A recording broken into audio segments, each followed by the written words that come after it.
Kimmel's message was, make sure those pre-existing conditions are covered, even if it means foregoing the tax cut and removing some of the taxes associated with Obamacare and sticking it to the rich. I think that was the gist of what he was telling you. What do you think? So, Neil, actually, Jimmy was echoing candidate Trump's pledge to the American people. On the campaign trail, if you will, the contract he developed was that his plan, his replace plan, would cover those covered, care for those with pre-existing conditions, it would eliminate mandates, and it would lower premiums. Technically, he said lower costs, but probably everybody understood that to be lower premiums. So Jimmy was echoing Trump's contract with the American people.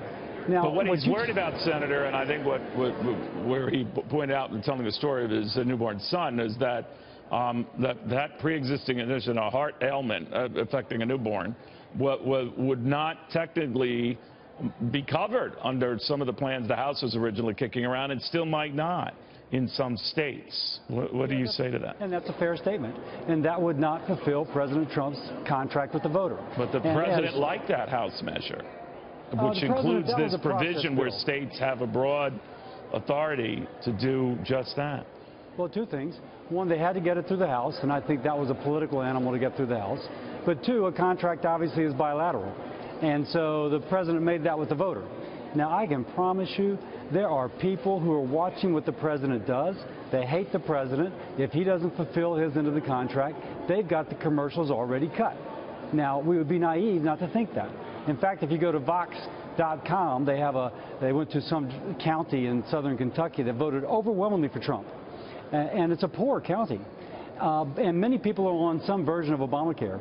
And they heard the president, and what they want is better than Obamacare, and they believe the president's going to deliver.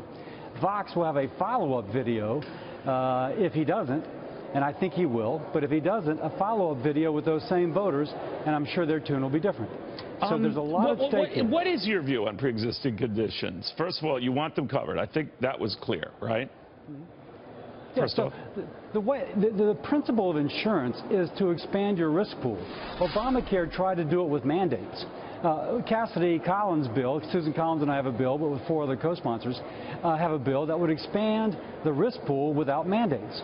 Okay, but you still cover pre-existing conditions, right? But should someone with a pre-existing condition pay a higher premium or be in a riskier pool because he or she has that condition? So you may have a invisible risk pool or a reinsurance pool. This is commonly done. Think ExxonMobil. ExxonMobil has 50,000 employees. If one person gets a liver transplant, their risk pool is so big, people's premiums do not even ripple. On the other hand, I suspect ExxonMobil has a reinsurance policy that when somebody's expense goes over $200,000, they have a reinsurance policy for that particular case. There's different mechanisms to protect the overall risk pool, but fundamentally you need a lot of people insured. All right, in the end, do you think you could sort out those differences? In the end, though, the problem with Obamacare, the Affordable Care Act, as it is now, is this math doesn't sustain it, whether people like the law or not. As you pointed out very early on, Senator, the math doesn't support these generous benefits to so many people that most love, but it's not affordable, just even saddling the rich with it. So is your plan, or whatever you come up with in the Senate, going to be to spread the wealth out, limit those benefits? What? Well, whatever we do has to save as much as what the House bill does. So we have to save at least $134 billion over 10 years. But our plan, I'm a doctor. You give the patient the power, the system lines up to serve the patient. You put in price transparency, prices go down. LASIK eye surgery is a cash-based service, and the price has come down over the last 10 years. In our Cassidy Collins plan, we give the tax credit to the patient, put in price transparency. She knows how much she's paying before she gets the test, as opposed to getting a bill 6 months later. All right, Senator. Very good seeing you. And good for you going on Jimmy Kimmel's show. And I thought he obviously respected you, and it's pretty clear.